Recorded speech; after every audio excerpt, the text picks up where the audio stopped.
Well, good afternoon, everyone, and welcome to one of our monthly meetings on immigration topics. Thank you very much for joining us today. It's a lovely day outside here in Michigan, and hopefully a wonderful day where you are as well. So today, well, first of all, let me introduce myself again. My name is Mike Sherman. I'm with Sherman Immigration PLLC, and we are your trusted partner in healthcare and business immigration.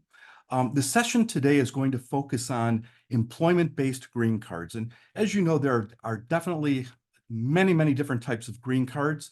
But in terms of employment, we're going to discuss today various types of green cards and also some information about how to get such a green card, who qualifies, and what are the steps that are involved.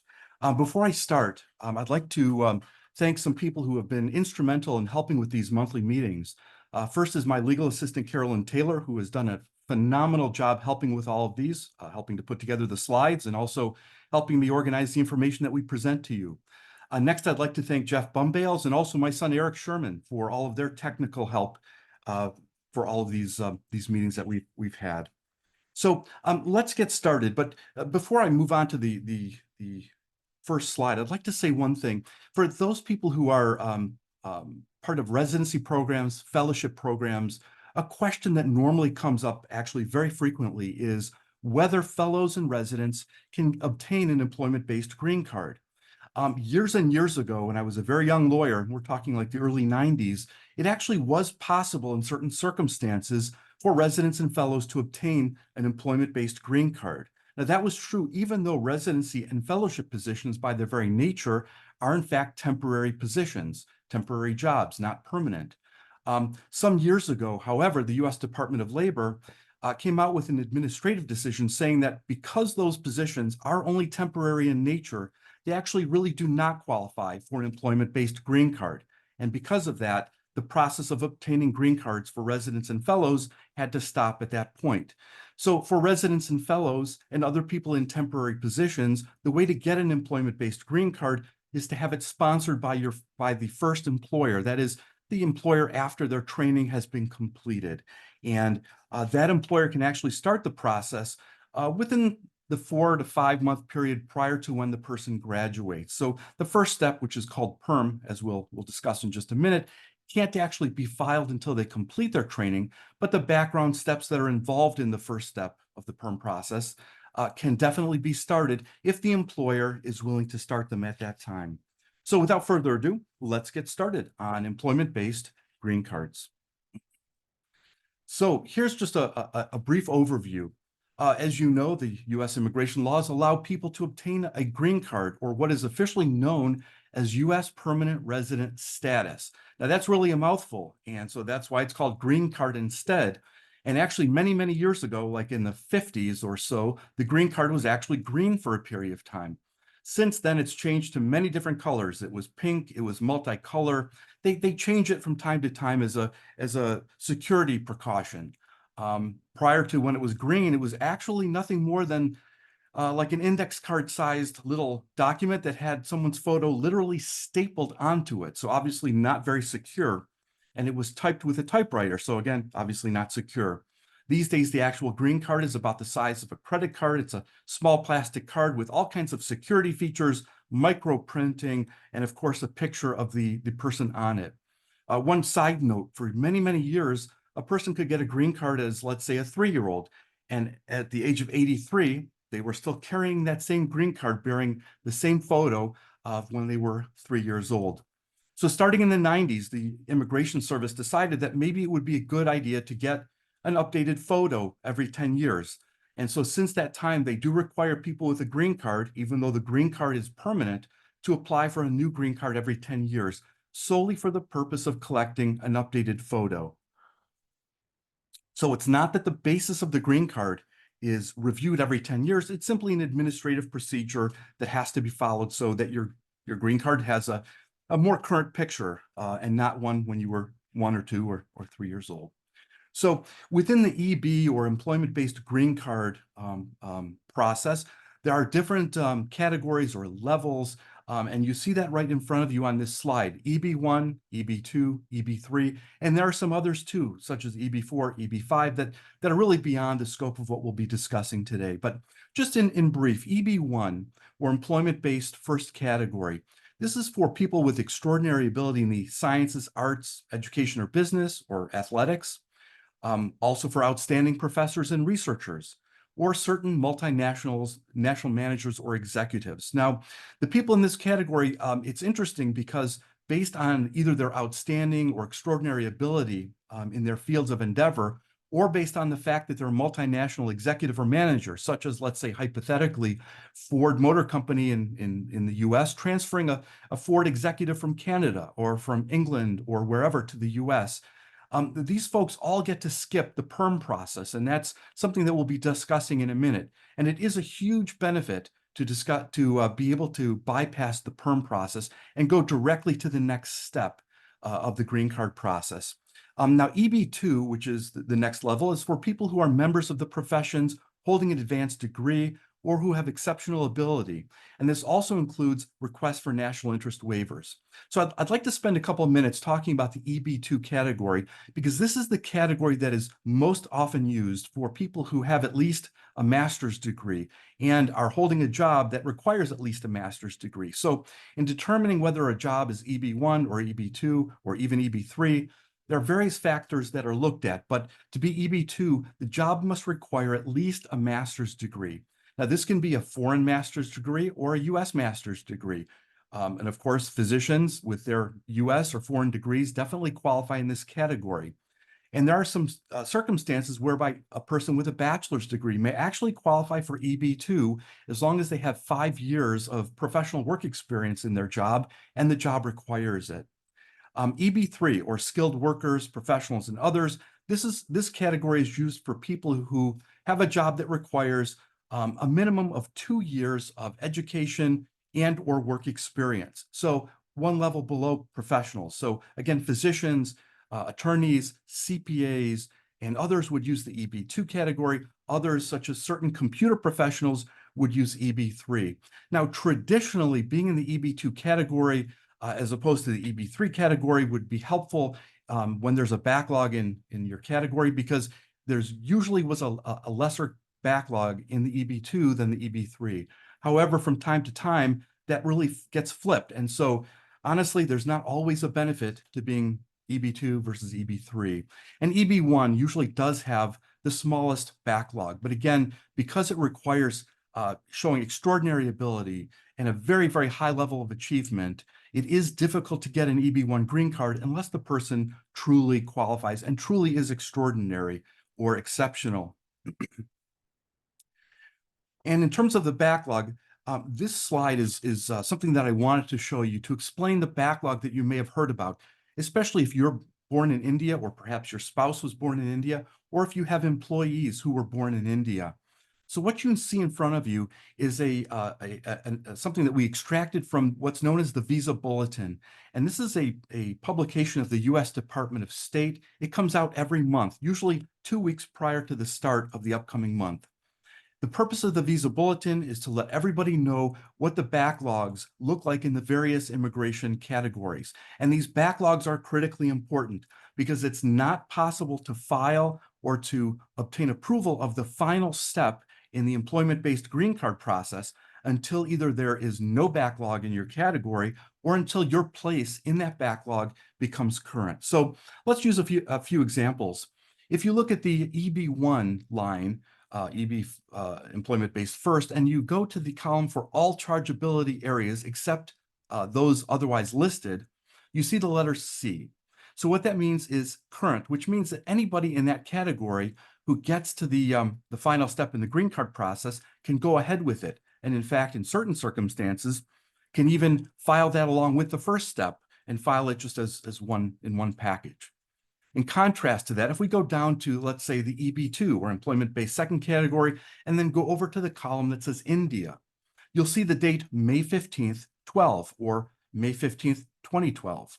What this means is that people who were born in India, whose priority date or date that the first step of the green card process was filed is before May 15th, 2012, can now move ahead and file the final step in the green card process. Everyone else has to wait. And it's important to note that this is all based on country of birth. So even if someone obtains a second citizenship, such as obtaining a Canadian citizenship or some other citizenship, it does not move them out of the category because, again, this is all based on where someone is born. Another thing to point out is you'll see a category or column for China, mainland born. That only includes people born in the mainland. So people born in Taiwan, Hong Kong are not subject to that, that column of backlog dates. One other thing, one way to get out of the backlog, or let's say someone was born in India or the Philippines, is if their spouse was born in a country that either has no backlog or perhaps has a better backlog. It is possible to adopt that spouse's country of birth for the green card case. And so be able to move, let's say, out of the EB3 India backlog, which goes back to September 15th, 2012, to, let's say, the all chargeability areas backlog, which is only back till February 1, 2023. The last thing I'll say about the Visa Bulletin is that they do publish a new one every month. It really is impossible to determine what the next month's Visa Bulletin is going to show. The Department of Labor does not often give a heads up as to what the next month will show. Sometimes they will provide an indication of what's trending or what they expect it to show, or possibly their expectation that things will remain the same or perhaps even move backwards, which is known as retrogression. But just in general, if you took all of the Visa bulletins that have ever been issued since the time I was a law student, and you put them together and had a computer or AI work its magic on this, there really is no specific pattern that you could discern in terms of being able to know what will come next, what will be next month, what will be next year, or even the year after. So the PERM Green Card application process, this is really the standard process that is used by most people to get a green card, and that is most people who are basing their green card on employment with a U.S. employer. So I did want to focus on this a lot because if your company or hospital or healthcare system or engineering company does sponsor green cards, odds are that this is the process you're going to use unless the person is an alien of extraordinary ability or outstanding professor or researcher, or, as mentioned earlier, also perhaps an executive or certain managers. So PERM involves what's known as alien labor certification. And what that means is that the US government is going to have the employer take some steps to show that this person is not going to take the job that could be held by a US worker who is qualified, available, and applies for the position. And also to protect the wages of US workers who are similarly employed in the geographic area where the job is located.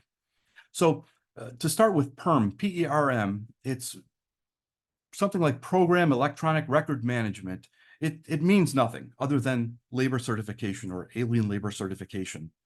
So normally the first step is the prevailing wage determination step. And this is where the lawyer for the employer will file an application with the U.S. Department of Labor so that the U.S. Department of Labor can review the job, the requirements for the job, required education, required work experience if there's any, other requirements such as computer hardware, software, languages, and anything else that might have an impact on the rate of pay. The Department of Labor will review their statistics from the Bureau of Labor Statistics, and then will issue what's known as a prevailing wage determination, or PWD. Now, this is a mandatory step in the PERM-based green card process because, again, this gives the U.S. Department of Labor the chance to look at the job and to determine what the usual or prevailing wage rate for that type of job is in the geographic area where the job is located. And again, their goal here is to protect the wages that are being paid to U.S. workers in similar jobs in that area. This way, they can rest assured that foreign workers are not being hired and being paid less than U.S. workers, and thus having a detrimental impact on the wage rates of U.S. workers. Now, once the PWD, or prevailing wage determination, has been issued, it's then time for the employer to start the active recruitment process. And I use the term recruitment Maybe, well, let's say it this way.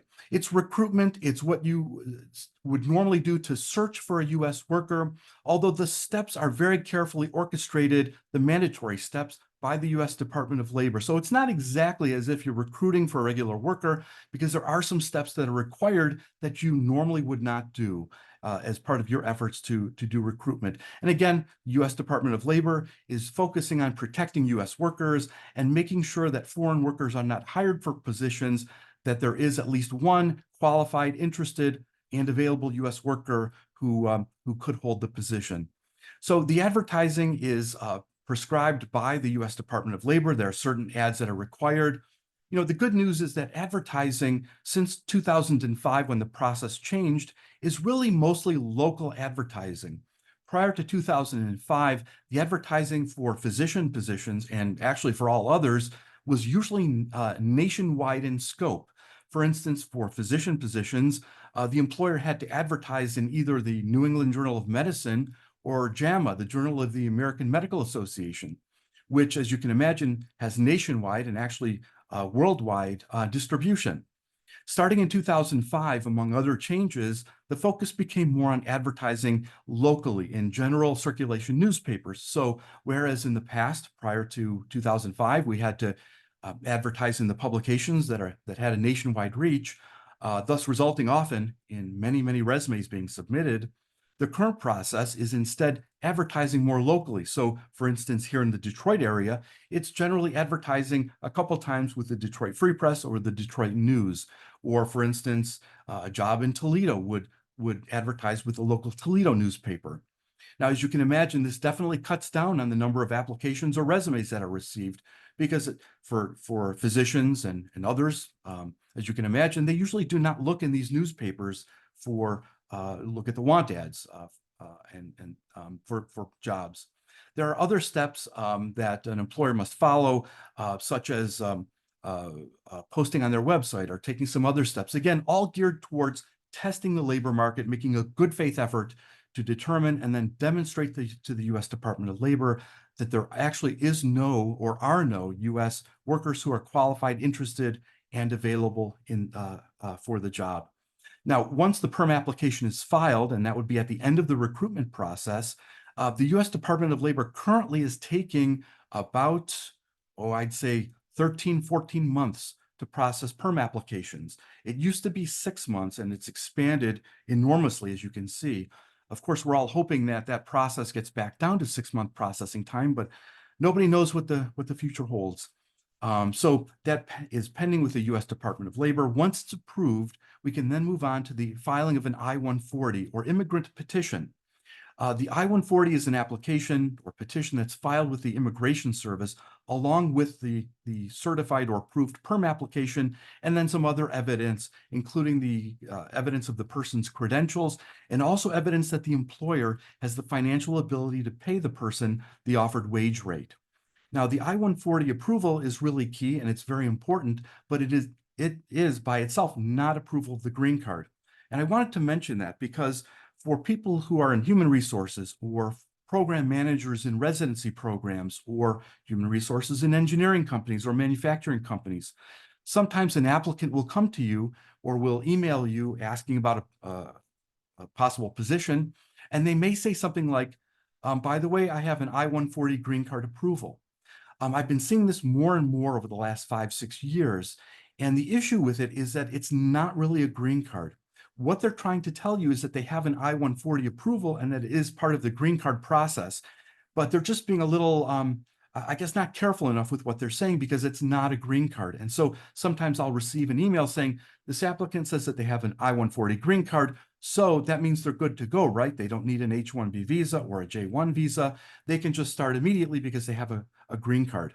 So whenever this comes up, I always ask them being either the HR folks or the program manager or even the individual alien, ask them for some more information. Like when you say I-140 green card, is it an I-140 approval? Is it a green card?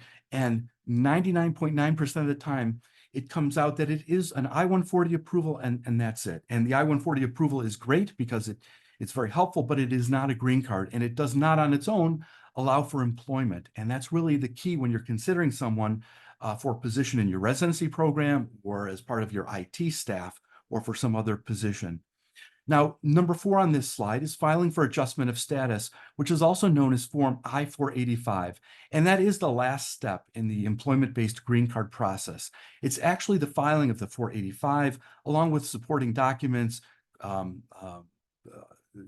showing that the person is, among other things, well, I guess including a medical exam, photographs, and other information showing that the person is eligible for the U.S. green card, and most specifically is not a criminal, a terrorist, wants to overthrow the government.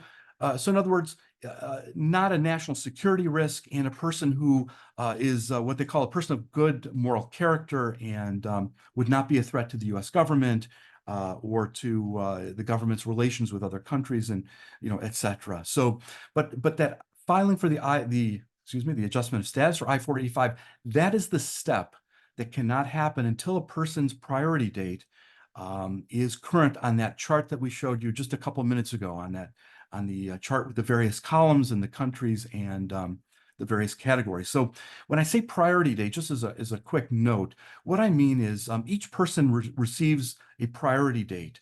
And what that means is it's either the PERM filing date or it's another date if there's some other process that's used for the green card. In that case, it's the I-140 filing date. So it's that person's priority date that stays with them, and that's the determining factor as to when they can go ahead and file for adjustment of status using the chart that we showed you a couple minutes ago. So the priority date is really key, and establishing an early priority date is absolutely important, critically important, especially if the person is born in India or other countries where there is a significant backlog. Moving on, just a quick note regarding the prevailing wage determination. Again, it's part of the first step in the process, and we really went over this information a moment ago, but just as kind of a quick summary, this prevailing wage is really the key to the process. Its goal is to protect U.S. workers, and if the prevailing wage, or PWD, should come back with a prevailing wage rate that is higher than what you are offering to the U.S. worker, in other words, if you're a U.S. employer and you're offering X amount of dollars per year as the wage rate, but the prevailing wage determination comes back at a higher rate, there are only a couple options. Number one is for your company or organization to consider perhaps offering a higher wage rate, either meeting or exceeding the prevailing wage rate that the U.S. Department of Labor has issued. The other option is, unfortunately, deciding maybe not to go ahead with the green card application process, because the only way to move ahead once you have the PWD is to show that the wage rate you're offering is either equal to or exceeds what the government believes is the prevailing wage rate. It is possible to ask the U.S. Department of Labor for reconsideration and review of their PWD based on perhaps what you think is a mistake, that they applied the wrong occupational category, or they said it's a higher level job when it really isn't a higher level job. But generally speaking, those efforts are usually not successful unless you can really point to some egregious mistake or error on the part of the analyst who issued the PWD. Usually the request for reconsideration is not successful. And the last thing I'll say about these PWDs and offered wage rates is it's not the wage rate that the person is necessarily earning at the moment. Instead, the entire green card process is a forward-looking process. What that means is that it's the wage rate that the person will earn or will have to earn once the green card is ultimately approved. So the fact that they may not be earning that amount at this moment is not a problem, as long as your organization will guarantee that they will earn the higher wage rate once the green card is approved. And that's an absolute requirement. Otherwise, there's no way to proceed with the green card process. So let's take a look at the job requirements that are the basis for the employment-based green card process. The job requirements here are the employer's normal, typical job requirements, whether it's an internal medicine physician, hospitalist, computer software developer, mechanical engineer. The first stop really with all of this is to look and see what are the employer's standard job requirements for this job, and then to determine what is the corresponding occupational code within the U.S. Department of Labor's SOC system. Now, in looking at the job requirements, the focus is on multiple things and not just the job title. The job title is a good starting place, but really more of a focus on what are the job duties and what are the job requirements. And in terms of requirements, we're talking about educational requirements, experience requirements. Let's say your company is a US subsidiary of a French engineering company. And because of that, your engineers here in the US must be able to use the French language on a constant daily basis in order to communicate with your French engineering team back at headquarters in Paris. Well, in that case, if the French language is a requirement, then that's something that will have to be part of the green card process, will have to be documented, and will be one of the requirements that will be part of this PERM process that we're speaking about. In other words, if you're going to require the French language, the ability to speak, read, write French, this has to be one of the listed requirements, and the US Department of Labor will take a close look to make sure that your company really does require French for this job, and that it's not simply a preference. In other words, that your engineer here is not simply going to be using French maybe once in a while or once a month, but really instead will be using it on a constant daily basis. And it's something that's absolutely mandatory for the job, and that the person would not be able to perform the job duties without that language requirement. And the same goes for other requirements, such as hardware, software, or anything else. Michigan medical license, for example. These are all things that you have to look at the beginning of the green card process and are included as requirements as you go through the process. So when filing the prevailing wage determination, and that's something that the immigration lawyer usually does for the employer, you have to be mindful and keep in mind the normal requirements for the job. And I say normal requirements because the one thing the US Department of Labor does not allow is the tailoring of job requirements in order to meet the qualifications that a specific foreign worker has. In other words, when you file this prevailing wage, you're supposed to be looking at what are the normal requirements for all of our workforce, for anybody who applies for the job and for anybody who holds the job, not just a specific foreign applicant who might have a specialized degree, specialized software, or some other special item that you would want to include in there to try and tailor this job to this specific person only. So that's not permitted, and the US Department of Labor will not allow it if they believe that the requirements are so unusual or so very strict that it's clear, at least clear to them, that you're trying to tailor this job to make sure that no US workers qualify, and actually to also dissuade possible US worker applicants from applying for the position. The other thing to keep in mind is that there is a limit to what you can require. It's not possible to require, let's say, for a typical engineering job, 8 to 10 years or 20 years of experience. The reason for that is, number one, that would be one way that an employer could seek to make sure that no or very few US workers qualify for the position. And number two, it would also go against what the US Department of Labor holds to be the usual or standard requirements for that type of job in the US. The US Department of Labor does have certain requirements in terms of what they'll allow in terms of work experience requirements, educational experience requirements for jobs. And so it's really a matter of trying to mesh what your normal requirements are with what the US Department of Labor will allow.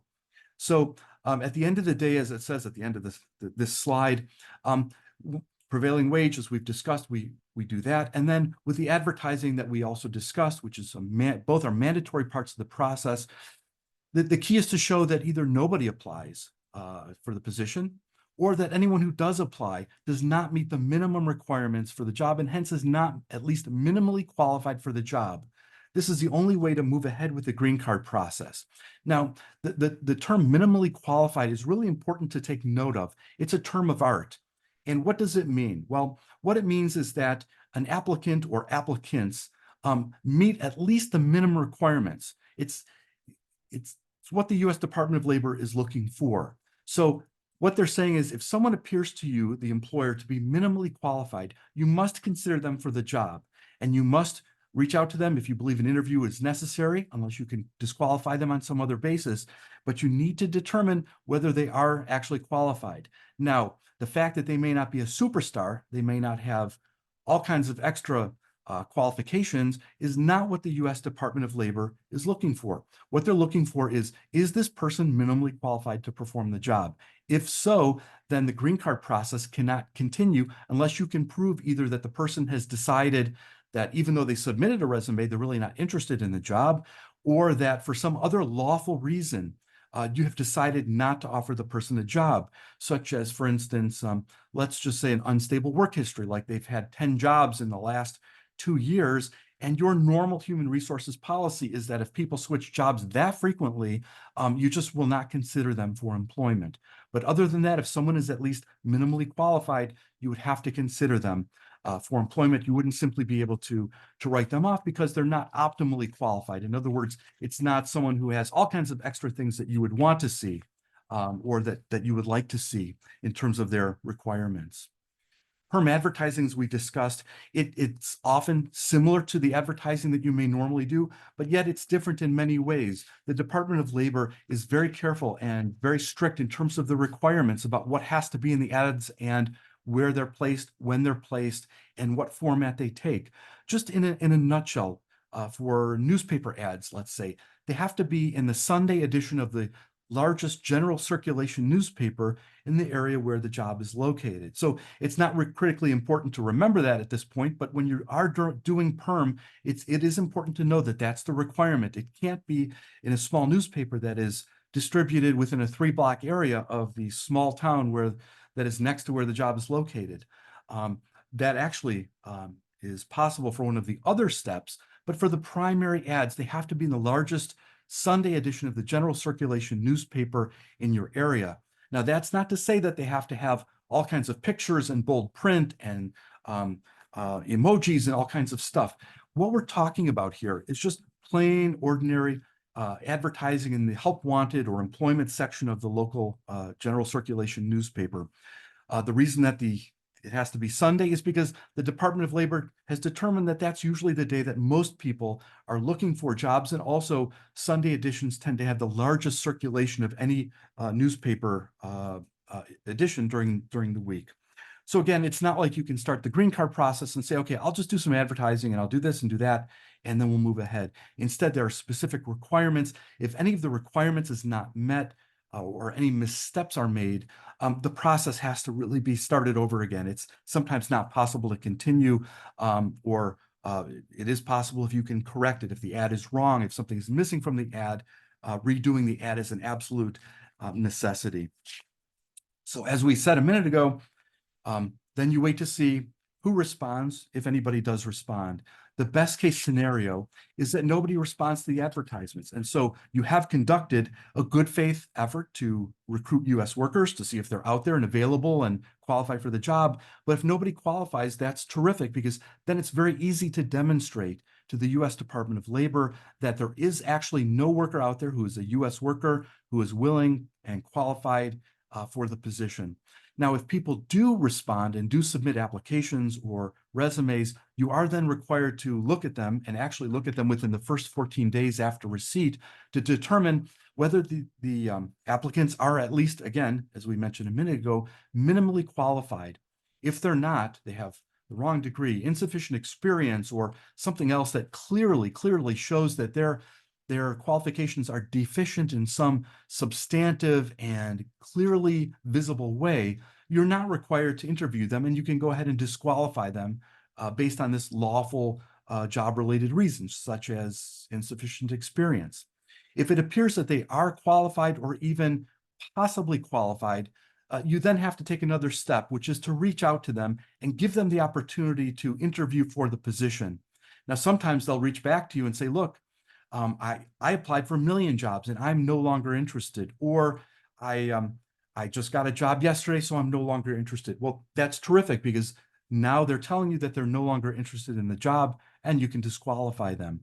The worst case scenario is if one or more applicants on their resume appear to be minimally qualified, you reach out to them, perhaps you even interview them, which is a necessary step in certain cases, and you find that there is really no lawful job-related reason to disqualify them.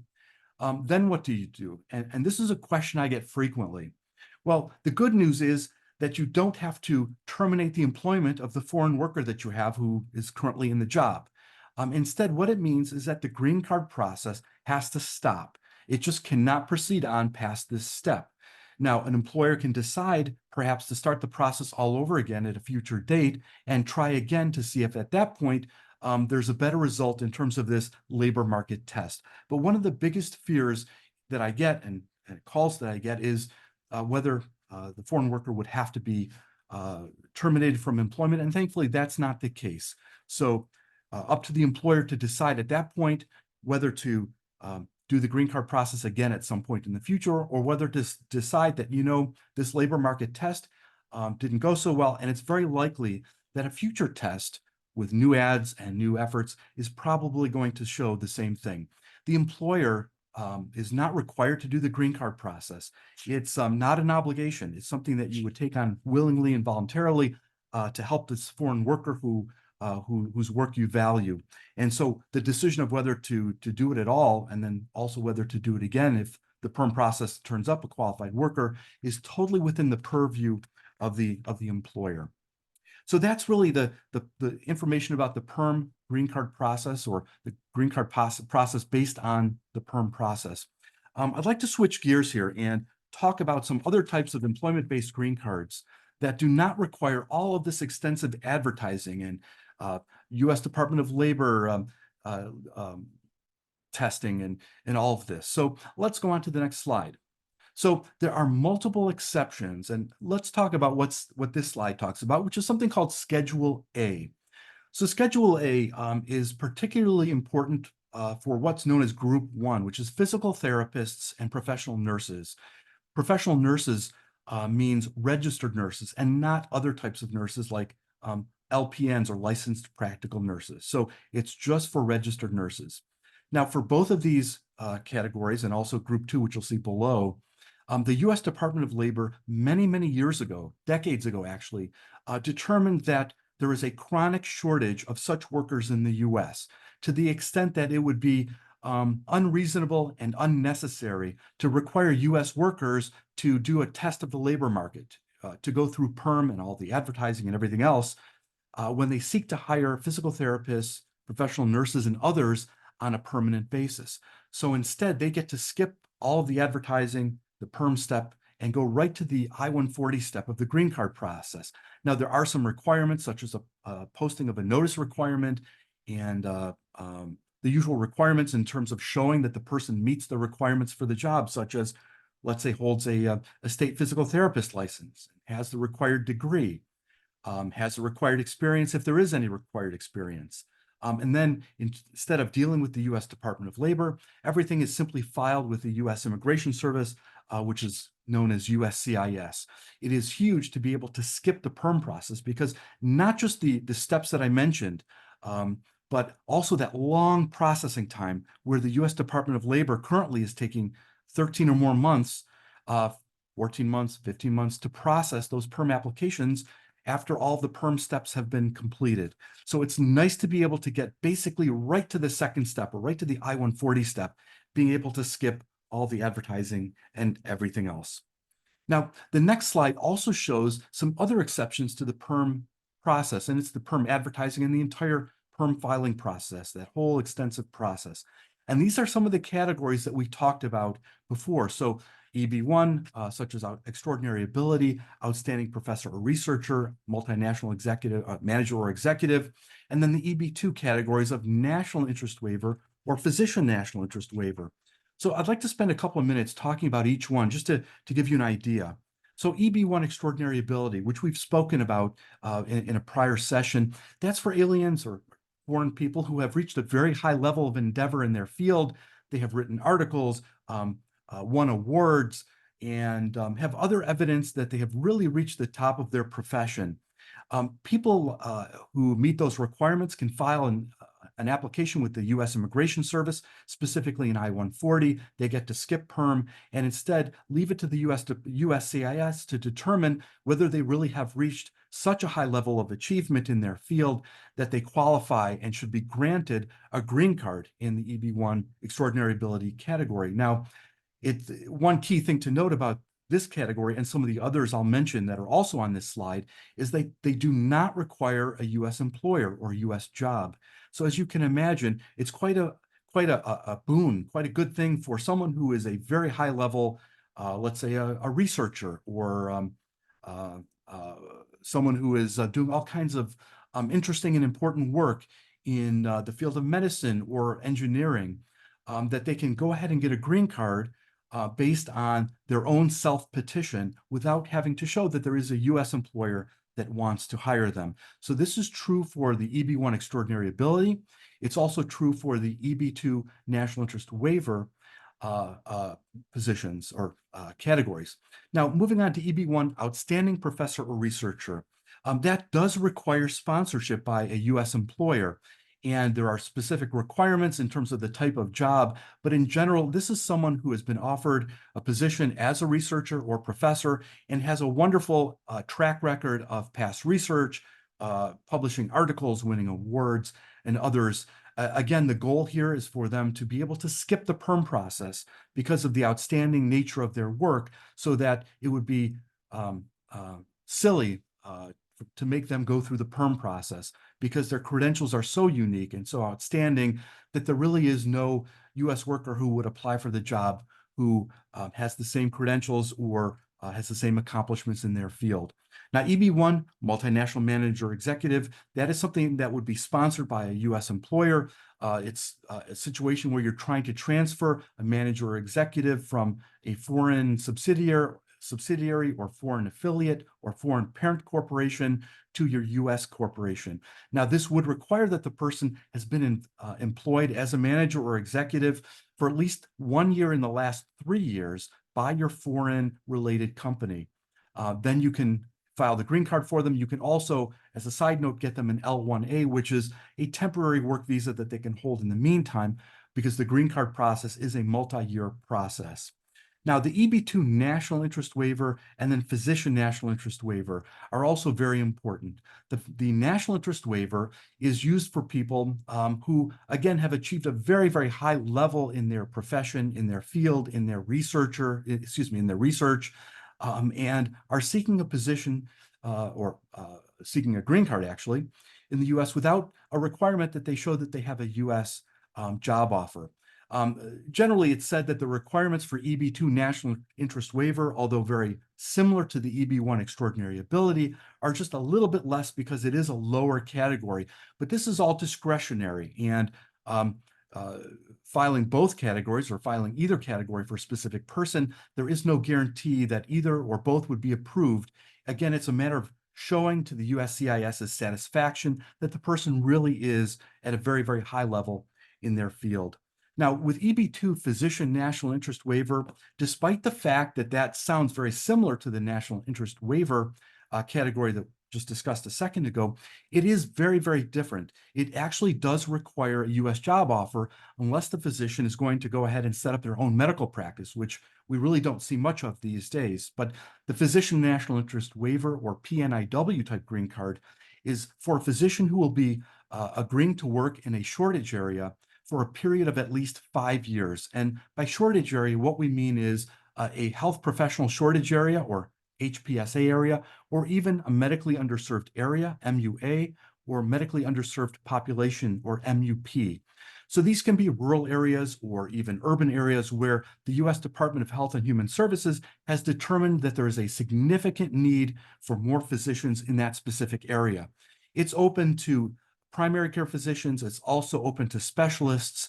And in return for those physicians agreeing to work in that area for a period of 5 years, the U.S. government is willing to allow them to skip the PERM process. Now, it also allows them to file or to self-petition or self-file the physician national interest waiver application with the government or with the USCIS. However, that application does have to be accompanied by a 5-year contract with a U.S. employer. It has to at least be 5 years in length, or if they've already been working for that employer, the contract has to show that they will work at least whatever time is necessary so that it has been 5 years. A question that often arises from residents, fellows, residency programs is whether a resident or fellow can count time as part of the 5 years that they worked as a resident or fellow. And the answer is really the following. If they worked as a J1, the answer is no, that unfortunately, even if the hospital where they did their residency or fellowship is located in a designated shortage area, the fact that they worked and held a J1 prevents them from counting that time towards this 5-year requirement. On the other hand, if they used an H-1B or any other type of visa other than a J-1, they actually are allowed to count that experience as part of the 5-year requirement. And as you can imagine, that's significantly helpful when a person has, let's say, a 3-year internal medicine residency, because then they only need to show that they will work or have worked another 2 years in a shortage area, and then they would qualify for this physician national interest waiver green card. There are some other requirements. One that I'll mention for this PNIW or physician national interest waiver green card is the fact that it is required, it's absolutely mandatory to obtain a letter from the state health department or from the U.S. Department of Health and Human Services saying that the physicians work in this shortage area will be in the national interest and will help the community. So every state has its own requirements in terms of its willingness to issue such letters. Usually it's not a problem to obtain such a letter, but some states will require that the person agree to work at least one future year in that state, even if they've already worked, let's say, 4.5 or 5 years in a shortage area somewhere else. So it's something that an immigration lawyer should help with, as really are all of these categories. They're all complex. And because the U.S. Immigration Service has a great deal of discretion, it's something that an immigration lawyer should assist an organization with. First, to determine whether it's a good idea or advisable to file such an application, and second, to determine what the chances of approval are, because it's never possible to guarantee an approval in these categories, because there is a great deal of discretion that the officers have when processing and adjudicating them. The I-140, honestly, this is just some helpful information about the form itself, what the filing fee is, and the fact that there's something called premium processing, which is available. Premium processing is where the Immigration Service reduces the processing time from the normal, I would say, 3 to 6 months, more or less, down to a period of 15 business days. And that's extremely helpful in situations where a person needs to get an H-1B extension beyond the 6-year limit, or in certain other circumstances where the quicker approval of an I-140 would be helpful. In addition, it also brings peace of mind because you know right away within a couple of weeks or so that your I-140 will be approved, and then you can rest easy. You don't have to worry that perhaps 2 to 3 or 4 more months or even 6 months from now that perhaps there will be an issue or questions regarding the I-140, or maybe even a request for evidence issued by the department, the USCIS. So the last thing I want to touch on regarding all of this is extending H-1B visa status beyond the usual 6-year limit. As you all know, the H-1B automatically has a 6-year limit. A person can hold an H-1B for 6 years and then normally must leave the U.S. for a period of 1 year. And then that sets the clock back to 0. They then again become eligible for a full 6 years of H-1B status again. Now, there are certain exceptions to that. The main one in terms of the purposes for today's meeting is that if you get an I-140 approval, under certain circumstances, you can actually obtain additional years of H-1B status beyond the 6-year limit. Now, this is especially helpful, for instance, for people born in India whose green card process will take years and years. So what this means is that for them, they can continue getting H-1B extensions if certain requirements are met, so they can get a 7th year, a 10th year, a 12th year, whatever's necessary until such time as the green card can actually be approved for them. This is, of course, extremely important because it means that they don't have to leave the U.S. at the end of the normal 6-year limit. They can continue to get extensions. They can work without interruption for your company, or if you are an H-1B worker, you can continue working for that company without having to worry that at some point you're going to have to leave the country and be outside for at least a year. So there are certain requirements. H-1B extensions can be issued in 1-year increments or 3-year increments, depending on some of the factors that are listed right here. So the first one is if it's been at least 365 days since a labor certification or PERM application was filed with the Department of Labor, or it's been at least 365 days since an I-140 was filed with the USCIS. It's possible to obtain a 1-year extension. thereafter, annual 1-year extensions. In contrast to that, if you have an approved I-140, but your category is backlogged, meaning that you really can't go ahead with the last step in the process because your priority date is after that listed priority date that's on the chart, the monthly chart that I showed you at the beginning of this talk. You can actually get 3-year extensions. And so it's a 3-year extension followed by future 3-year extensions, again, until such time as the green card gets approved. So that's really key. There's no risk to having to leave the US. Your spouse, if you have one, or children can continue to get H-4 approvals, extensions. And in certain circumstances, it's actually possible with an I-140 approval for your spouse, but not your kids, to obtain an EAD or temporary work authorization card. But again, as with anything with the Immigration Service, to show it's critically important to show that you meet the requirements for one of these types of extensions. If you don't meet the requirements, then unfortunately it is not possible to do this. And then the employer will have to look and determine whether some other type of strategy would be needed, such as perhaps switching to a different type of visa, like an O-1, which is a temporary work visa for aliens of extraordinary ability, or perhaps having you leave the country for a year and really going ahead and setting that H-1B clock back to 0. So again, the key to all of this, really the most important aspect of all this, is for people who are in backlogs. Now, traditionally, most of the rest of the world, other than India, China, Mexico, and the Philippines, usually for most categories, there were not backlogs. But what we're seeing these days is more and more backlogs in more and more categories. And so these H-1B extensions will be helpful really to everybody, except for people who are in a category such as EB1 worldwide, who have a current category, which means that they can go ahead and apply for and obtain the green card, the final step in that category, without having to wait for a backlog to clear. So in a nutshell, this is really a description of the employment-based green card process, with a focus on two things. Number one, the standard PERM process that is used for most employees of US corporations, along with information that we discussed regarding some of the other categories that allow you to bypass the PERM process, such as for nurses and physical therapists, or for some of the other categories that require extraordinary ability, or if your immigration is in the national interest. So hopefully this has been very helpful to you, whether you have employees and you're considering starting the green card process for them, or perhaps you are an employee who has a temporary work visa and would like your employer to start the process. Or perhaps you're a resident physician or a fellow who is currently doing training, and you know that your current employer, the hospital or health system, can't sponsor the green card, but you're trying to look ahead and plan for the future. And this way, you know what the parameters are for applying for different types of green cards, either based on a future job or perhaps based instead on a self-petition, if you believe that you may qualify for one of the self-petition categories, such as extraordinary ability or national interest waiver. So with that, I'd like to see if there are any questions. I'd be happy to answer them if there are.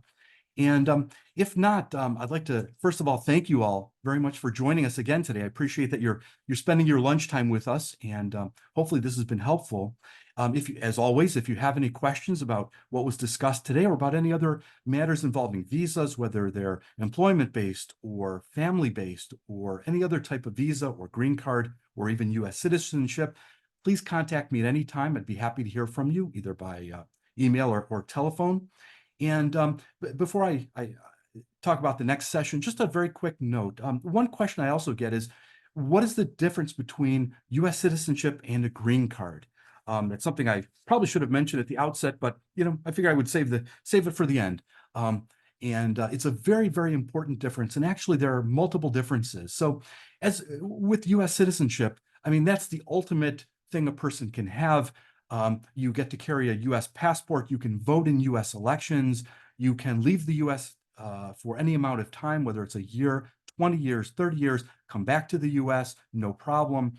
And your citizenship can never be revoked unless there was some type of fraud or misrepresentation that you made when you applied for your citizenship. In contrast to that, the green card is what I consider to be one step below U.S. citizenship. So it is the permanent right to live and work in the U.S., but you do not have the ability to carry a U.S. passport. Also, you do not have the ability to vote in U.S. elections.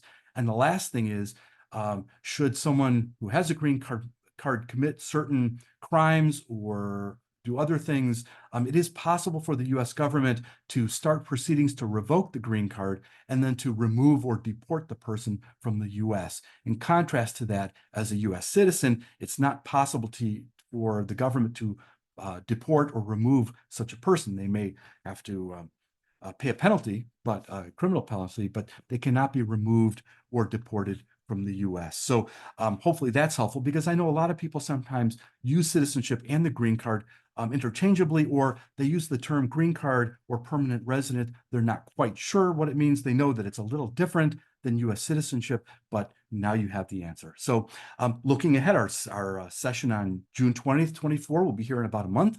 And at that time, we're going to discuss employment-based J-1 waivers. And this is for people who are subject to what's known as Section 212E of the U.S. Immigration and Nationality Act, otherwise known as the 2-year foreign residency requirement. And it's the requirement that they return to their home country for a period of 2 years at the end of their J-1 stay in the U.S., so such as at the end of their fellowship or end of residency, and ways to deal with this without actually having to leave the U.S. and go home for 2 years. So we hope you'll join us at that time. It should be a wonderful session, and hopefully the information will be helpful. So thank you all again very, very much for joining us today. I appreciate it very much, and hope that you have a wonderful rest of the day. So thank you again. And please, as always, with any questions, feel free to contact me at any time. I'm always happy to hear from you. Thank you very much, and have a great rest of your day.